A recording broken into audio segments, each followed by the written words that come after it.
Hi everybody, Giselle Grenier here from ArtPlace.ca.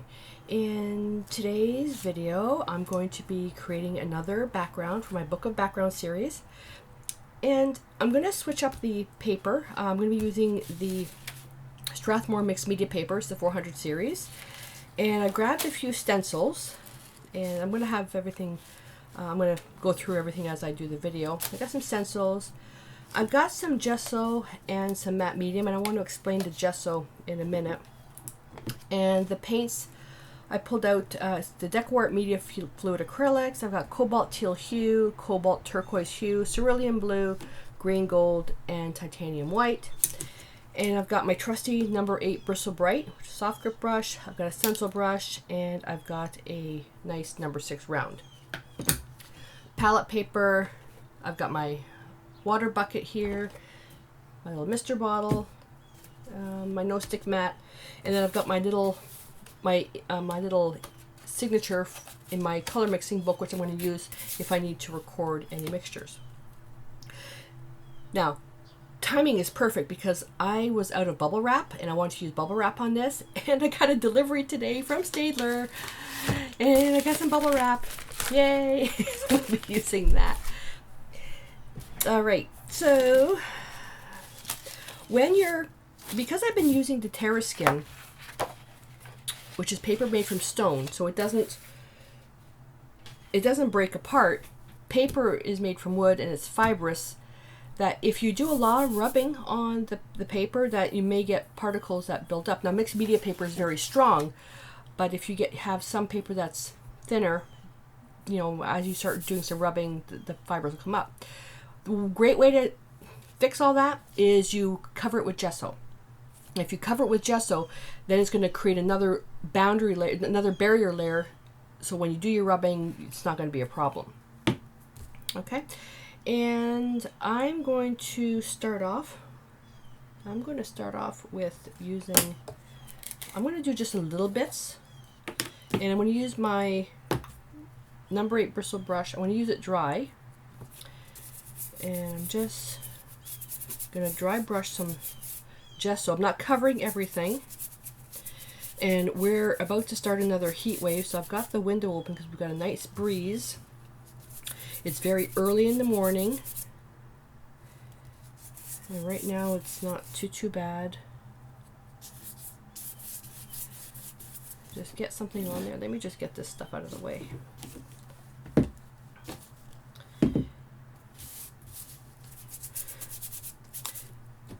And I thought for this one here,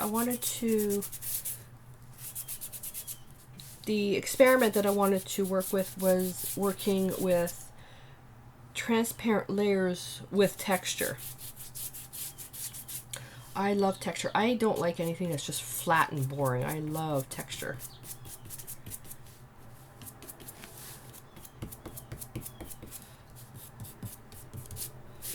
Okay, so you should be able to see a little. There we go. Okay. I ripped off the cover of my TerraSkin thing. I wanted to make sure, yeah, it is the same size. Because I'm going to be binding all the pages, I want to make sure all the pages I work with are the same size. But I am going to show one of the other videos creating half-size backgrounds, and when I create the artwork in the Doug portion. I was thinking about renaming that instead of Doug. Wouldn't it be cool if it was, you got Book of Backgrounds, which is phase 1, and then Book of Art, which is phase 2. So we call Bob and Boa, which I don't think is actually too bad. But anyway, so in the Boa part, or the Doug part, that I'll create a half portion. I'm going to show you how to bind smaller pieces into that one large art book, if you want to call it that.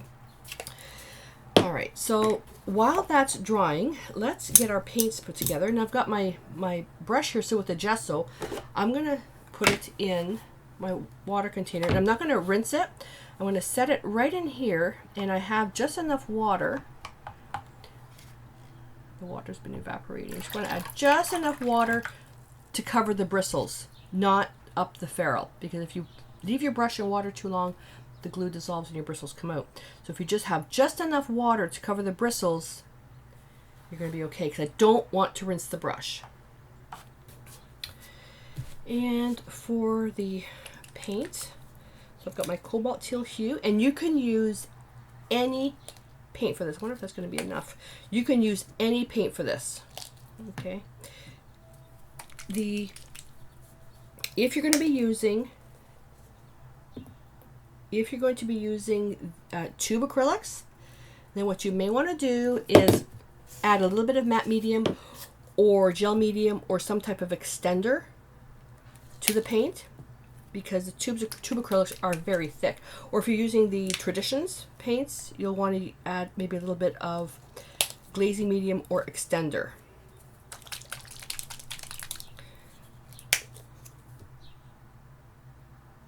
And these fluid acrylics are absolutely phenomenal for printmaking, for gelatin printmaking. Don't you tell me I ran out of white. Oops. Oh well, I'll have to get some of that. This is dry already. So I'm just going to rub out any bumples there.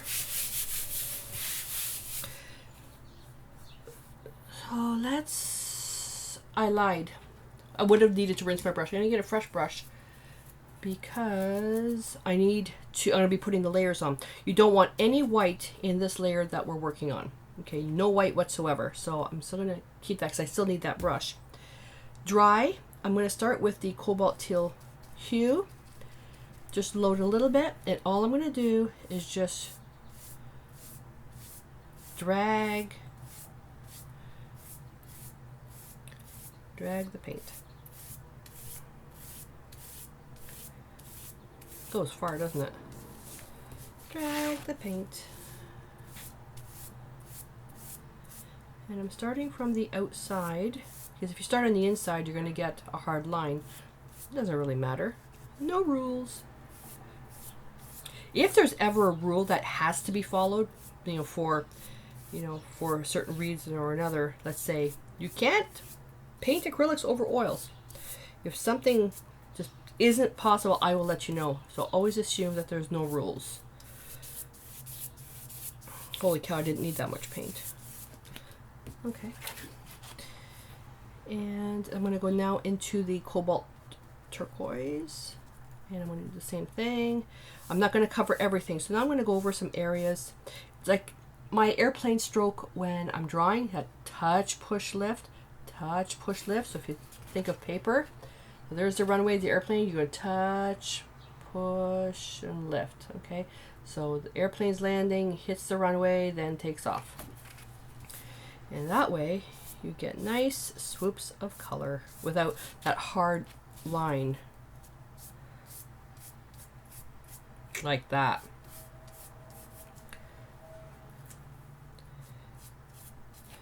And you're just going to randomly put this on.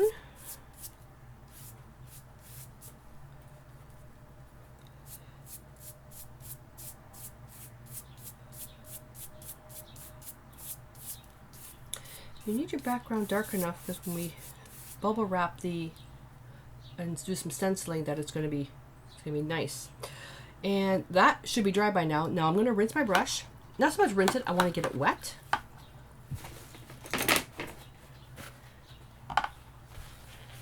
I'm going to go now into the cerulean blue, which is quite powerful. Pick up a little bit of water. And we're going to make a wash right over that.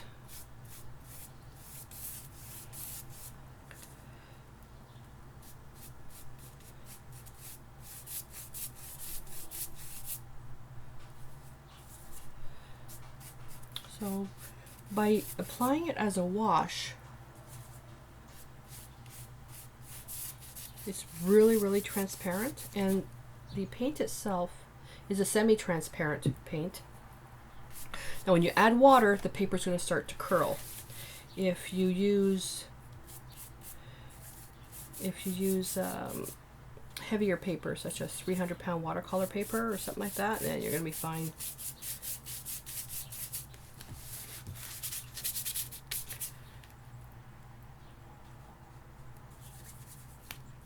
And I want that part really dark. I love the texture in this. See what happened here? This piece here, there's no gesso there. So the texture looks very different where you didn't put any gesso down.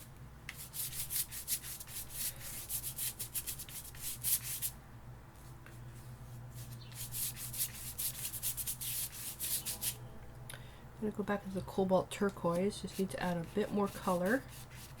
See the difference? Now the Cobalt Turquoise is, it doesn't say. That's a typo. They got the dot, but they forgot to put the transparency on there.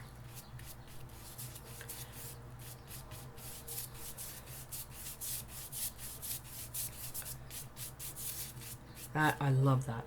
Love that. And where the gesso is, it's allowing, sorry, it's where the brush is rubbing, the paint is coming off. Now put some more dark down here. I want some nice texture in here, because that's where I'm going to be putting the stencil. And go back to the Cobalt Turquoise hue. That's too opaque. Add some water.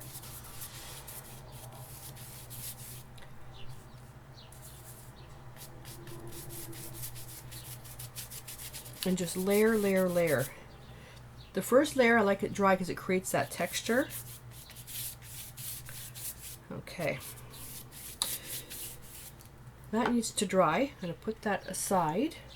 And, oh, my journal is up on top of that. Darn.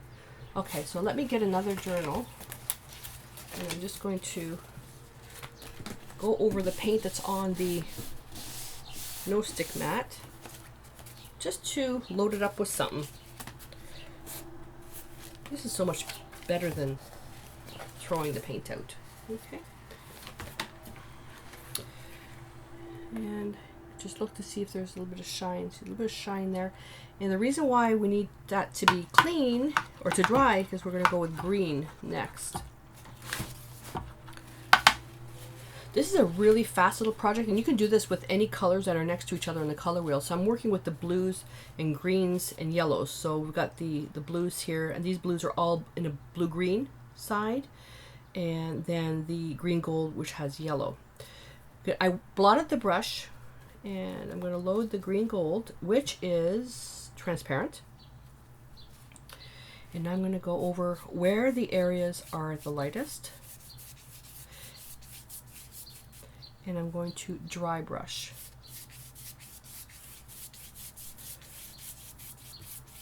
If the paint is wet, this is just going to mix with the blue, and then you're going to get a bluey green.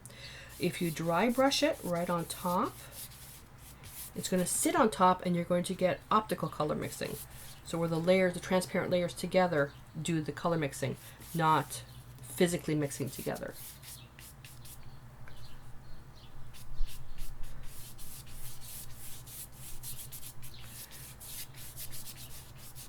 There's another project we're going to do like this, where we use paper towels, and I use gold paint for this. And Chaos is coming for a visit. I'll try to stop her from jumping on the table though. Okay, that has to dry, and it won't take long. So what I'm going to do now is I'm going to grab some stencils, and I'm going to be using the Jacobean floral stencil. It's the Americana stencil, and I've got two Andy Skinner stencils, and these are kind of cool because this one here especially, you've got the stencil and you've got a mask, and this is called Vogue, and this one's called Accessories. And you may say, well, Giselle, you know how to paint this stuff, why use a stencil? Because with the stencil you can get some really cool effects, and the whole purpose of the Book of Backgrounds is to have fun. It's not always about doing serious art, it's about having some fun. And that's still not quite dry. I don't want to put the heat gun on, but I can do this one. So what I'm going to do is get a, I'm going to get a, let me think, baby wipe or paper towel. Let me get a not baby wipe, kitchen wipe. And we'll try with this experiment. What I want to do is, I want to see if I can actually remove some of that paint. Yep, little bits coming off. Where the paint covered the gesso, it comes off really easily. Okay, where's another one? I do this one. I'm just going to randomly go over.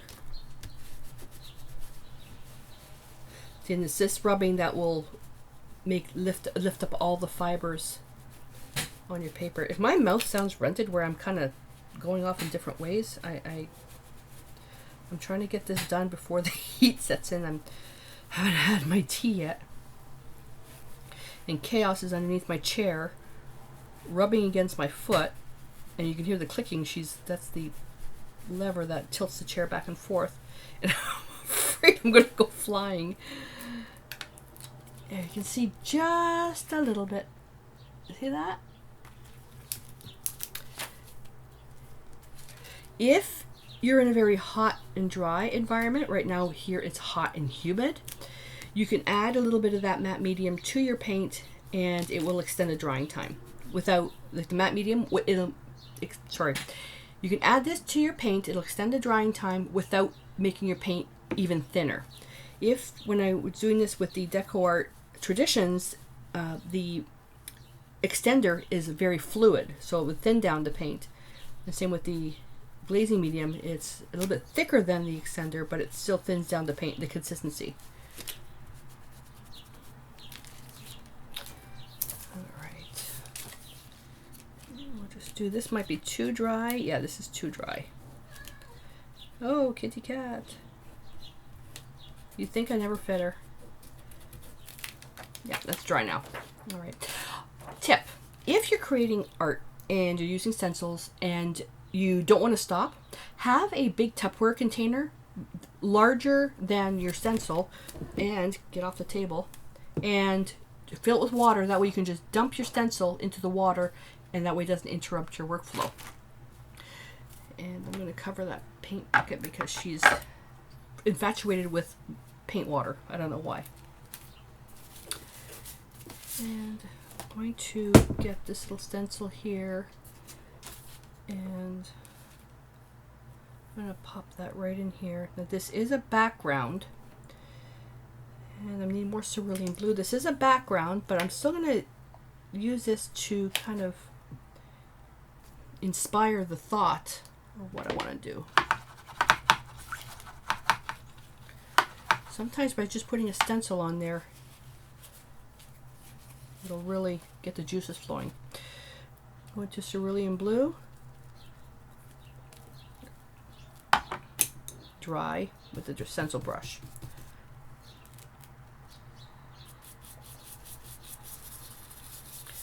I'm just going to circle, circle, circle. And if your paint's too watery, it will go underneath the stencil. Oh well, life goes on, so don't worry about it.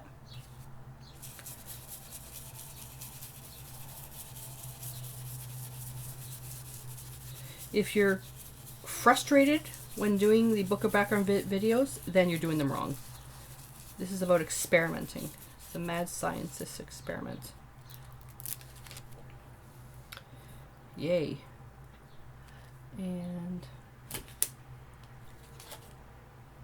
the umbrella. Right above her head. Where's her hand? Where's her hand? Where's her head? Right there. You're just putting just enough on there.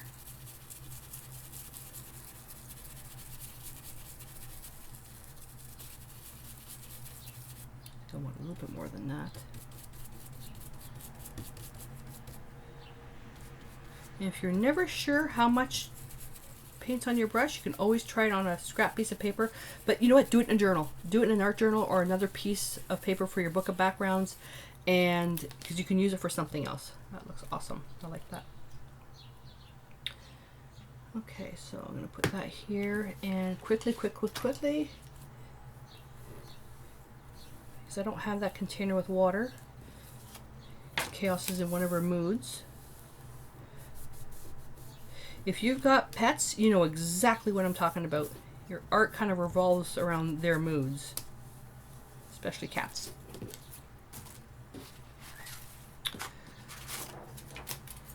let's get this. Oh, her ears just perked up.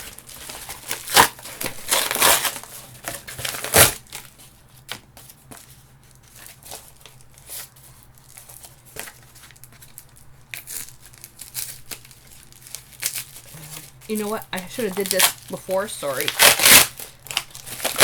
There we go. That's the good stuff on the inside. And I'm going to take my paper towel, the brush that had the gesso on it, and just going to blot the excess water.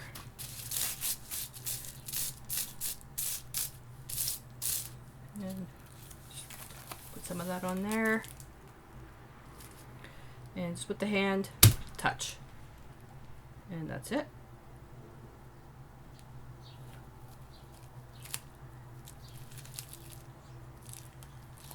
Lift up. And we'll take some leftovers here. And get the paper towel.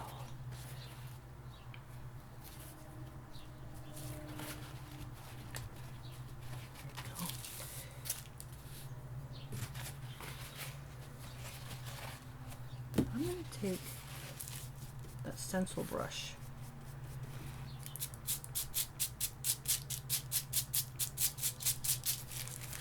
Let's see what happens if we do it this way. Oh, that's better. Here we go. With this one here, I didn't blot the brush enough. I love bubble wrap. Who doesn't like bubble wrap?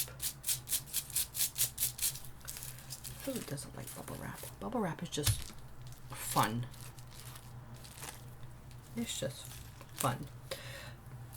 I'd like to put some bubble wrap in the lady. And what you can do too is you can go back like this if you don't want the bubble wrap going past. And just do it this way.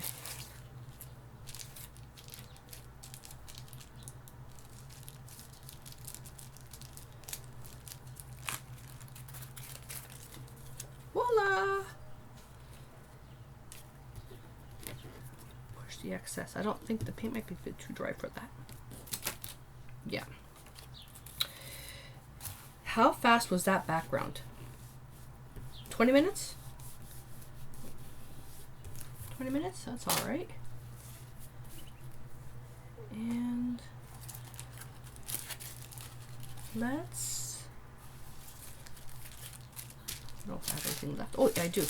Oh, this is where it's good. It's almost dry. It really gets grungy. Over the umbrella. I want to do one last thing. I want to find a nice flower, that single flower, and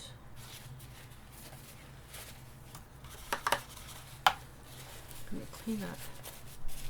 Well, I'm just going to use that green gold. Put that on there. And then take a paper towel, and I want just a hint of that flower. That hint didn't work out. Okay, let's see if I can wipe that off. Where the gesso was, it'll come right off. I know why it didn't work out, because that stencil brush is too wet. Let me use another one of these. Paint was too watery. Let's try that again. Oh, let's do it with the blue so I don't have to pull out any more green. Let's do the turquoise.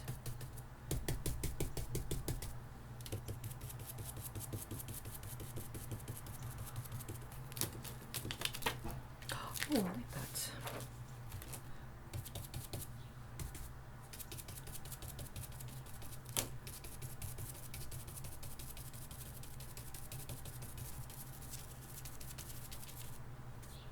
Like that. Okay, I wasn't intending on doing this.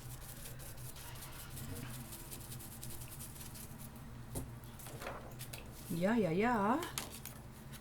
Yeah, yeah.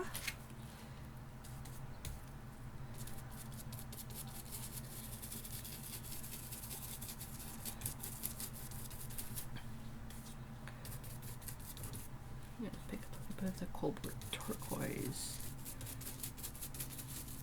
And make sure that that white that's on there is dry, because if it's not, you're going to get just a lighter valued paint.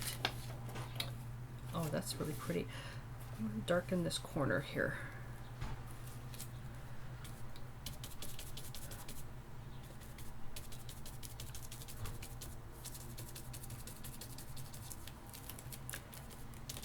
So this is a really, really simple, whoops, simple background. There we go, we're done. Without this, it's a phenomenal background. I love it. I am not going to want to change this in the actual phase 2 because I'm loving this. I like how I've got the lines going up. It looks like she's in grass, and then the green looks like it's rain coming down. The bubble wrap could be snowballs. Oh, I just love this. That's it. How easy was that? Just by using found items, well, delivered items, bubble wrap, random stencils. It doesn't matter what stencil. It's just to get some visual texture in there. If you don't have access to stencils like this, find a magazine, one of those Vogue things, or just Google it and look up Vogue clip art or something like that, and you can print it and you can cut it out just for the shape. If you cut it out very carefully or use an X-Acto knife, and you can use that as your stencil, it's a one-off. If you've got a scan and cut, which I do, put your image in there and scan it and cut it out. Just cut it out on a cardboard or paper. You just need a one-off stencil. It doesn't matter. Okay. And I don't know if these stencils are available at Michael's, but you can go to the DecoArt.com website to find out where you can get them. There we go.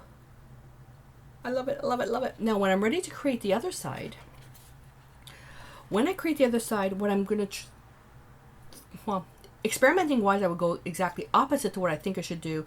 I would say I'm going to tape the edges to make sure I don't get any paint on the other side. But I think what I'm going to do is I'm likely going to use the same color schemes. That way if the color does go over, it won't matter. And but if I did that, then then this would be blue. Then the next page spread would have to be blue. So that's actually really pretty.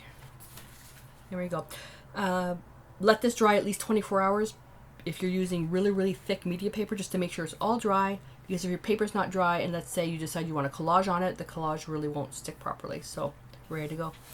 Alrighty, so I hope that you enjoyed this, and I would love to see whatever you create. Join me on the private Facebook group. See, mouth is ranted. Private Facebook group. The link is in the video, and I would love to see your take on using similar supplies to create a background like this. So until next time, stay inspired.